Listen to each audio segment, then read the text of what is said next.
Good morning, students. How are you, beta? I hope you all are happy and healthy at home and doing your work regularly and properly.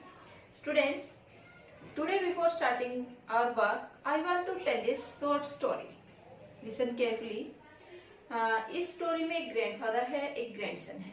दोनों जाते हैं garden में. क्या करने के लिए जाते हैं? जो वीड्स हैं, वीड मीन्स क्या? अनवांटेड प्लांट्स जो हैं, खरपतवार जो है, उसको उखाड़ने के लिए वो गार्डन में जाते हैं. अब ग्रैंडसन ने देखा कि जो खरपतवार है वो तो बहुत अच्छे से ग्रो कर रही है और जो उन्होंने प्लांट किए हुए सीड्स थे वो इतने अच्छे से ग्रो नहीं कर रहे थे. अब वो अपने ग्रैंडफादर से पूछता है कि ये क्या है, कि जो चीज हमें नहीं चाहिए, जो हमने जिसकी देखभाल नहीं की, जिसको हम नहीं चाहते हैं, वो तो इतनी अच्छे से फल फूल रही है, और जो चीज हमने प्लांट की है, बोई है, जिसे के लिए हम मेहनत कर रहे हैं, वो इतनी कम हो रही है. तो ग्रैंडफादर ने कहा, हाँ बेटा, तुमने यहाँ से खुद एक सबक सीख लिया है, एक लेसन सीख लिया है. ये अपने आप में एक सबक है तुम्हारे लिए. प्रकृति हमें इंडिकेट कर रही है कि जो चीजें आवश्यक हैं हमारी लाइफ में, महत्वपूर्ण हैं, उनको अचीव करने के लिए हमें मेहनत करनी पड़ती है. और जिन चीजों के बगैर हम जिंदा रह सकते हैं, जिनके बगैर हमारी लाइफ है वो अच्छे से चल सकती है, उन चीजों को प्राप्त करने के लिए हमें मेहनत की जरूरत नहीं है, बल्कि उन चीजों को अवॉइड करना है, दूर रखना है अच्छी चीजों को प्राप्त करने के लिए. Students, today we will discuss chapter 3 from our book Hornbill. Summary of this chapter will be discussed today. The name of the chapter is Discovering Tut. The saga continues. Tut, name of a king. Saga means क्या होता है? A narration story. Written by A.R. Williams. Let's take an introduction of the story first. In this story, we came to know about the king Tut. He was a 13-year-old when he died, and his death was considered unexpectedly, and it may be a murder, it was considered. That's why his tomb was discovered by Howard Carter, a British archaeologist, in 1922. And the archaeologist Howard Carter worked very hard. He efforts a lot to take his mummy to CT scan, and when he scanned his mummy, he find surprising views. Tut was the heir of a very powerful royal family, and he became a king when he was 11 years old, and he only ruled for 9 years, and he died in his teenage. So he was buried with a lot of luxurious, because it was considered in Egypt that after death there is a life, and in that life a person needs all the things as he needs while he is living. That's why when the king Tut was buried, different kind of items were kept with him, and these were found out when Howard Carter took out his mummy from his burial.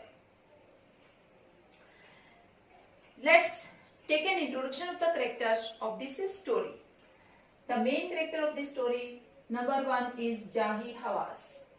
He was the Secretary General of Egypt's Supreme Council of Antiquities. He was one of the members of searching committee. He was aware about his work. Number 2, Howard Carter. He is the British archaeologist. He is the one who discovered King Tut's tomb in 1922. Number 3, Amenhotep. He was King Tut's grandfather or father. It is not clear in the chapter he was the father or grandfather or father. He was the powerful pharaoh who ruled almost 4 decades. Number 4, Amenhotep IV. He was the successor of Amenhotep III.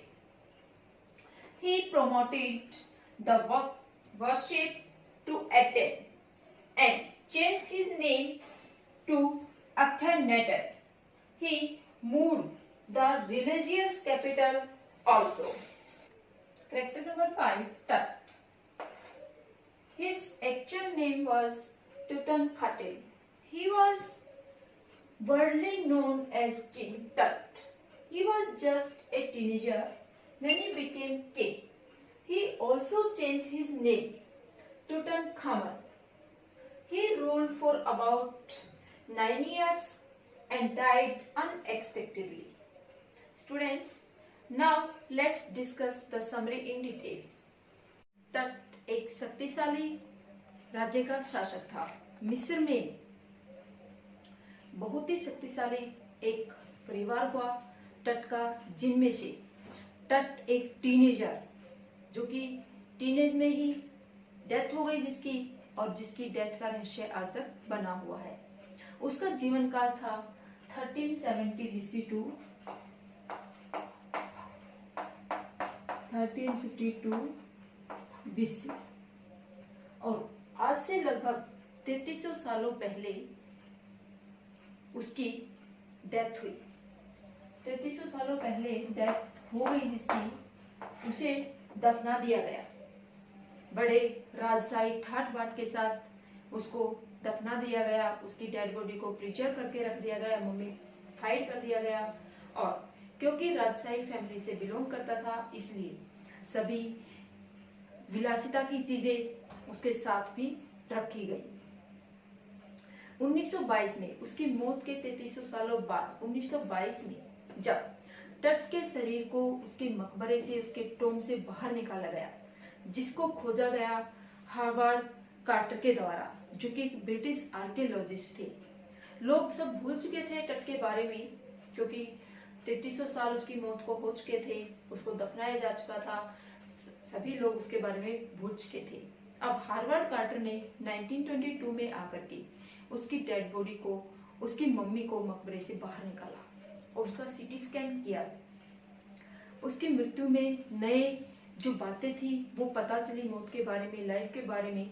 अब तेज रेतीली हवाएं चल रही थी, और जब तट को उसकी प्राचीन आराम की जगह से बाहर निकाला गया, जिसे वैली ऑफ किंग्स कहा जाता है, क्योंकि ये लग्जर नाम की जगह है इजिप्ट में, और जहां पर इजिप्ट के जितने भी महान राजा हुए उनको दफनाया गया है।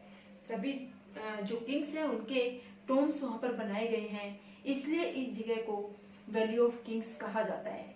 इस जगह से जब तट को निकाला गया था तो बहुत ही तेज रेतीली हवाएं चल रही थी, मौसम काफी खराब हो गया था। और क्योंकि लोग क्या थे, सुपरस्टिशियस थे, इसलिए कह रहे थे ये तट के, ये फेरो का अभिशाप है, कर्स है, उसकी वजह से ये सब हो रहा है।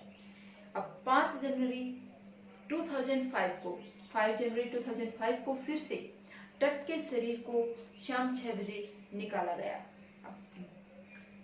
दिन भर काले बादल छाए हुए थे, और अब रात्रि में भी बादलों ने जो स्टार्स थे उनको कवर कर लिया था, स्टार्स नजर नहीं आ रहे थे। और सबसे विश्व फेमस जो मम्मी हो गई थी तट की, क्योंकि पहले भी मम्मी को बाहर निकाला गया था उसके टोम से, इसलिए अब ये वर्ल्ड फेमस मम्मी हो गई थी, उसको फिर से बाहर निकाला गया सीटी स्कैन के लिए। क्योंकि अब जो मॉडर्न सोफिस्टिकेटेड जो टूल्स आ गए थे, सीटी स्कैनिंग मशीन आ गई थी, उनकी मदद से ये अनुमान था शायद उसके बारे में सब कुछ पता लगाया जा सके। पूरी दोपहर 5 जनवरी 2005 को पूरी दोपहर में ऐसा प्रयास करने के बाद पूरी वर्ल्ड से जो टूरिस्ट थे वो वहां पर एकत्रित हो गए थे। कुछ उन टॉम्स को देख रहे थे जिसको काट करके बनाया गया था, चट्टानों को काट काट करके बनाया गया था, उसके ऊपर तस्वीरें बनाई गई थी, पिक्चर्स बनाई गई थी चट्टाने काट काट कर। कुछ वहां पर जो गाइडलाइंस थी उनको पढ़ रहे थे, कुछ जो विश्व फेमस मम्मी थी तट की मम्मी, उसको देखने के लिए भीड़ एकत्रित हो रही थी। ये सब हो रहा था। अब फिर से जो टोम है वो अर्थ के नीचे, ग्राउंड के नीचे 26 फीट के अंदर खोदा गया था। अब ये सब चीजें अद्भुत थी देखने में, और टूरिस्ट थे उनके लिए यहाँ की जगह थी वो काफी अट्रैक्टिव हो गई थी। अब जो टटनखामुन है, टट का पूरा नाम क्या है? टटनखामुन। पहले उसके डेड बॉडी के बारे में पता लगाना बड़ा मुश्किल था और कहा जाता है कि जो वहां का यदि कोई भी टटनखामुन के शव के साथ छेड़छाड़ करेगा तो उसका बुरा होगा। इसलिए जो 1922 में हॉवर्ड कार्टर की जो टीम थी उसकी भी एक सदस्य की ऐसे ही मौत हो गई थी मच्छर के काटने से, जैसे के बाद निमोनिया होने से। जब उसने टट की बॉडी को निकाला था उसके 5 मंथ्स आफ्टर उसकी डेथ हो गई थी। यह एक इंग्लिश अंग्रेज पुरातत्व ज्ञानी था। कौन? हॉवर्ड कार्टर, जिसने तट को ढूंढ निकाला और बाहर निकाल लिया वैली ऑफ किंग्स से। और वहां से निकाल करके अब उसने क्या पाया कि तट की बॉडी को 3 ताबूत में रखा गया था। सबसे ऊपरी ताबूत के ऊपर उसका फेस बनाया गया था और जब पहले ताबूत को खोला गया तो वहां पर उसे विलोज के और ओलिव के फ्लावर्स मिले, पेटल्स मिले, पंखुड़ियां मिली, लोटस की पंखुड़ियां मिली। और जो कि इजिप्ट में ये चीजें पाई जाती हैं मार्च अप्रैल में, तो ये कंसीडर किया गया, समझा गया कि किंग टट की डेथ हुई थी मार्च या अप्रैल के महीने में। उसके बाद जब सेकंड ताबूत को खोला गया, कफन को हटाया गया, तो वहां पर हॉवर्ड कार्टर को क्या मिला? जो रोजमर्रा की काम में आने वाली चीजें थी, गेम्स थे, वो मिले उसको। रेजर, अंडरगारमेंट्स और विभिन्न प्रकार के गेम मिले। क्यों? क्योंकि जो मिस्र के लोग हैं वो ये बिलीव करते थे कि डेथ के बाद भी लाइफ होती है, आफ्टर लाइफ में वो बिलीव करते थे। और उस लाइफ में भी कहा जाता था कि जिसकी डेथ हो जाती है उसको रोजमर्रा की चीजों की जरूरत पड़ती है। इस तरह से उसके पास में ये चीजें सब मिली। अब कार्टर ने अभी उन सभी चीजों की जब लिस्ट बनाई तो उसको महीनों भर का टाइम लगा। लिस्ट बनाई गई, कार्टर ने अपना काम किया गया, सभी काम किए। अब देखा कि जो सबसे लास्ट थर्ड लेयर थी, तीसरा जो ताबूत था, जो कि बिल्कुल हूबहू जो तट की बॉडी थी उसी की शक्ल में बनाया गया था, पूरा सोने का बनाया गया था, उससे मिलता जुलता ही बनाया गया था। उसके अंदर भी तट की डेड बॉडी को किस तरह से परिरक्षित किया गया था, ममीफाइड किया गया था, सुरक्षित रखा गया था, उसके लिए रेजिन्स का एक चिपचिपे पदार्थ का प्रयोग किया गया था, जो कि काफी सख्त हो गया था, हार्ड हो गया था और जिससे बॉडी को अलग कर पाना बड़ा मुश्किल था। अब कार्टर ने सोचा कि ये उच्च तापमान से, धूप से पिघल जाएगा, ये रेजिन्स है, चिपचिपा पदार्थ है ये। उसने इसलिए मम्मी को धूप में भी छोड़ करके देखा, परंतु कोई असर नहीं हुआ इसके ऊपर। फिर कार्टर को सीजल का सहारा लेना पड़ा। छेनी हथौड़े से उसने लोगों को लगाया मम्मी को उस रेजिन से अलग करने के लिए, ताबूत से बाहर निकालने के लिए। और ऐसा करते हुए जो तट की बॉडी थी उसके अलग अलग पार्ट्स हो गए। जो हेड था, फेस था, उसको पूरे शरीर से अलग करना पड़ा। इसी प्रकार जितने भी जॉइंट्स थे उनको अलग अलग करके उसकी बॉडी को उसके ताबूत से बाहर निकाला गया और एक लकड़ी के बॉक्स में रखा गया। अब उसका सीटी स्कैन किया गया। अब जो जाही हवास, जो कि इजिप्ट का आर्कियोलॉजिस्ट, एंटीक्विटीज डिपार्टमेंट का सेक्रेटरी था, उसको शक हो गया हॉवर्ड कार्टर के ऊपर कि उसने जरूर नुकसान पहुंचाया है तट की बॉडी को। इसलिए उसने दोबारा से 2005 में उसकी बॉडी का सीटी स्कैन कराया था और इस सीटी स्कैन में पता चला कि कोई ज्यादा नुकसान उसके शरीर को नहीं पहुंचा पाया था।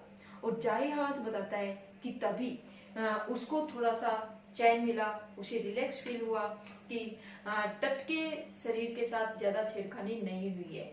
हॉवर्ड कार्टर ने अपने बचाव में क्या कहा था कि जो रेजिन्स है, जो चिपचिपा पदार्थ है, उससे बॉडी अलग नहीं हो रही थी। और क्योंकि बॉडी के पास बहुत अधिक मात्रा में वैल्यूएबल थिंग्स थी, गहने थे, गले में पहनने के, हाथों में पहनने के, विभिन्न प्रकार की लग्जरियस थिंग्स वहां पर थी, तो उनको चुराए जाने का खतरा था।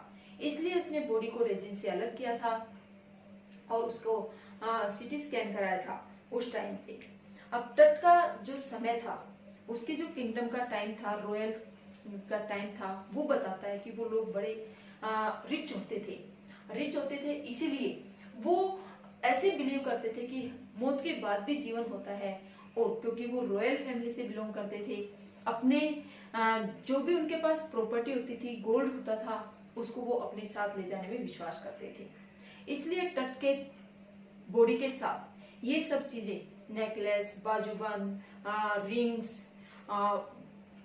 पैरों में पहने जाने के गहने, बहुत सारे डिफरेंट काइंड ऑफ ऑर्नामेंट्स उसके साथ रखे गए थे, ऐसा बिलीव करके। बट जब बाद में जो डिकेड्स बीत गए, तो उसमें जो आर्कियोलॉजिस्ट डिपार्टमेंट था, उसने बदलाव आ गया, उसमें काफी नई टेक्निक्स आ गई, नई, जिससे अब अधिक ध्यान कहाँ पर लगाया गया कि उसके तट के जीवन के बारे में जाना जाए, कि उसका जीवन कैसा रहा, क्या उसकी डेथ का कारण था, कितनी एज में उसकी डेथ हुई, और क्या उसकी डेथ के पीछे किसी के और का हाथ था। ये सब जानने के लिए लगभग एक बार फिर से 40 वर्ष बीत जाने के बाद तट के बॉडी को फिर से एक्सरे के लिए निकाला गया, सीटी स्कैन कराया गया। अब जो तट का फैमिली थी वो कहाँ से दिखाई है, यहाँ पर राइटर ने बताया है कि एमेनहोटेप थर्ड, जो कि तट के ग्रैंडफादर या फादर हो सकते हैं, ये क्लियर नहीं है फादर थे या ग्रैंडफादर थे, वो हो सकते हैं। उन्होंने 4 डिकेड्स तक मिस्र के ऊपर, इजिप्ट के ऊपर शासन किया, और वहां पर उन्होंने अच्छे काम किए, बहुत ही समृद्ध, रिच वो एमेनहोटेप थर्ड था। उसके बाद एमेनहोटेप 4 की बारी आई, जिन्होंने राज्य में अव्यवस्था फैला दी, जिन्होंने अपना नाम भी चेंज कर लिया, और अपने नाम के चेंज के साथ साथ उसने राज्य की व्यवस्था को भी बदल दिया। उसने जो देवी देवता थे, यहाँ तक कि उनको भी बदल दिया। जो एम्यून थी, जो वहां की देवी थी, उसके मंदिर को डिस्ट्रॉय कर दिया, तोड़ दिया, और उसकी मूर्तियां तोड़ दी, और उसने सभी को विवश किया कि वो एटन की पूजा करे। एटन मीन्स क्या है? गॉड ऑफ सन, सूर्य देव की पूजा करे, और अपने नाम के पीछे भी उसने सूर्य देव को ही ज्यादा महत्व दिया। मीन्स इस टाइम जो एमेनहोटेप 4 है, उसने काफी विनाशकारी काम अपने शासनकाल में किया। उसके बाद थोड़े समय के लिए एक और शासक आए, जो ज्यादा व्यवस्था को सुधार नहीं पाए और जल्दी ही चले गए।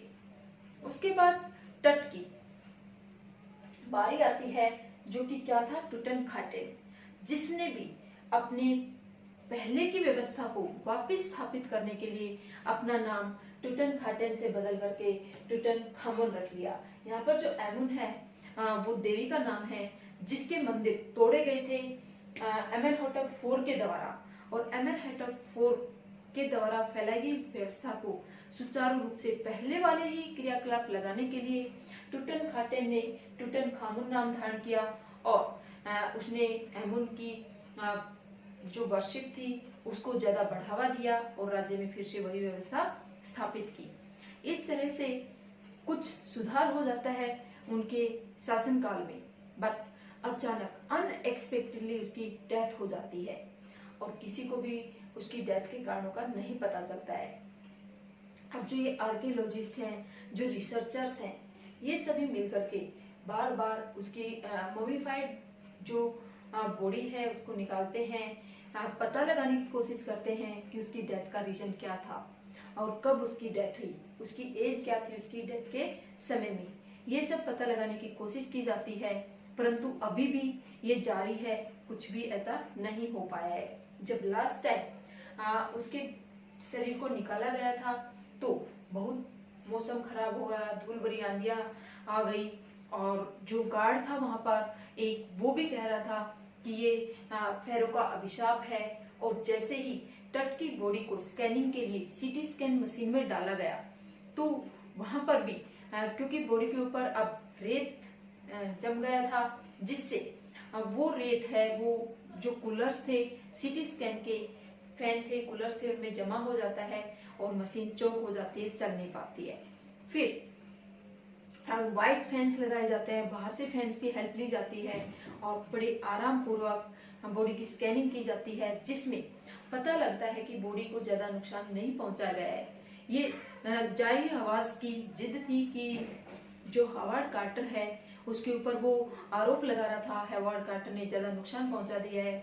अब जाई हवास कहता है, जब उसके सामने रिपोर्ट आती है, जो एक्सरेज किए जाते हैं सीटी स्कैन में, तो टट की बॉडी पूरी सुरक्षित मिलती है, ज्यादा नुकसान नहीं हुआ मिलता है। इसलिए जाई हवास कहता है कि मेरे को रातों को नींद नहीं आ रही थी, अब मैं आराम से सो पाऊंगा। और जो राइटर है वो खुद टट की बॉडी का सीटी स्कैन करता है और बताता है कि सीटी स्कैनिंग के टाइम वहां पर जो वेदर था वो अच्छा नहीं था, बट जैसे ही सीटी स्कैन के बाद उसकी बॉडी को वापस ताबूत में रख करके उसके टॉम में पहुंचाया गया तो बिल्कुल शांति स्थापित हो गई थी, कोई भी ऐसी चीज नहीं थी। और दिखाया गया है कि उसके टॉम के ऊपर जो ओरिसिस किंग है, जो मृत्यु के बाद के देवता हैं, वो उनके ऊपर नजर रखे हुए हैं। Students, we have discussed the summary. I hope it is clear to you. Thank you.